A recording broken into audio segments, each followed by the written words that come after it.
England, 1645. The king's banner flies over the green hills, but his rule is crumbling. After years of bloodshed between Crown and Parliament, one decisive battle will decide the future of England and the world.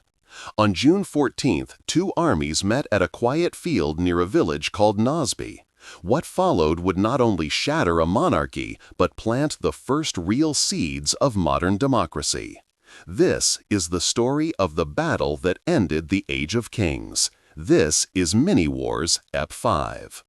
The English Civil War wasn't just a fight for power, it was a fight for principle.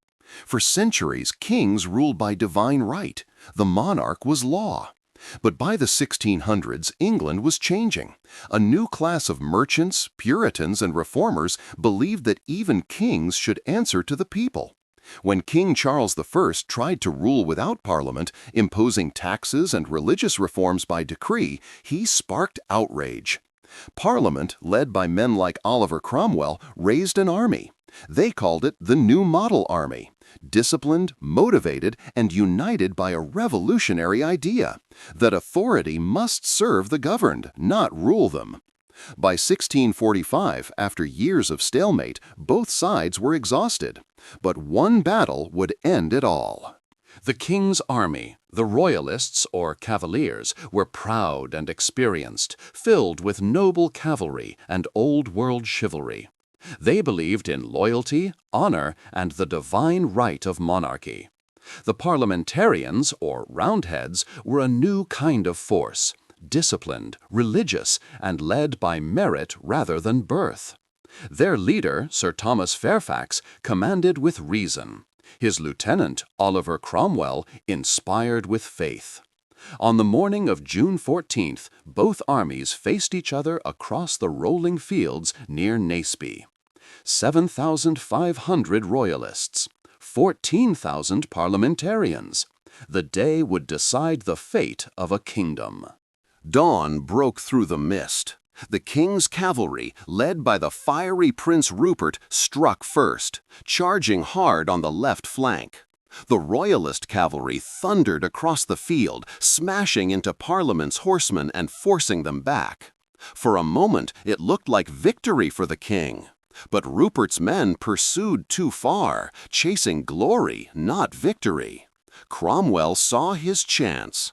On the opposite flank, he unleashed his cavalry. Well-trained, disciplined, iron-faced riders known as Ironsides. They smashed through the Royalist wing, cutting deep into the enemy's rear. As Rupert's men galloped off the field, the king's center, led by the gallant Lord Astley, was exposed. Cromwell regrouped his riders, something unheard of for cavalry at the time. While Rupert's men looted the parliamentarian baggage train, Cromwell's forces struck from behind. The New Model Army advanced, drums beating, pikes bristling, muskets thundering. The Royalist infantry, brave but outnumbered, broke ranks. King Charles watched from a nearby hill.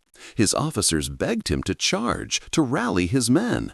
For a moment, history trembled. One charge might have changed everything. But his attendants stopped him. "If you die, your kingdom dies with you." The king turned away. The Royalist army collapsed. The Battle of Naseby destroyed the Royalist cause. Over 1,000 Royalists were killed, 5,000 captured, including the king's personal letters, revealing he'd sought foreign help against his own people. That discovery shattered what little trust remained. Within a year, Parliament had the upper hand.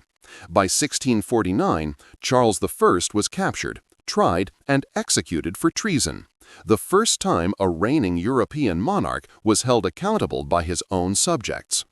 England was declared a commonwealth, a republic, ruled not by kings but by Parliament.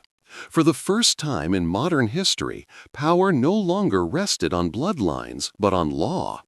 Cromwell's rule would later turn authoritarian, but the principles born at Naseby endured. That no ruler is above the law. That government must serve the governed.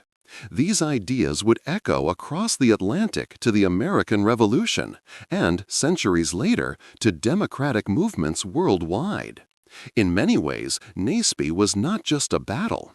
It was a revolution in uniform. The fields of Naseby are quiet now. The grass hides the scars of musket fire and cannon shot. But in that stillness lies a turning point, the moment the divine right of kings began to die.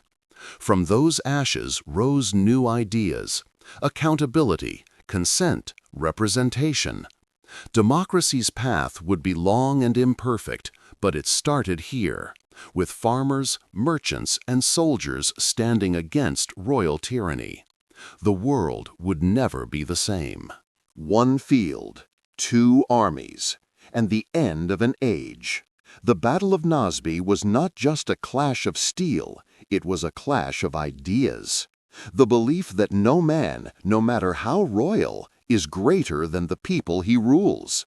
This was Naseby, the battle that ended the Age of Kings. This is Mini Wars 5.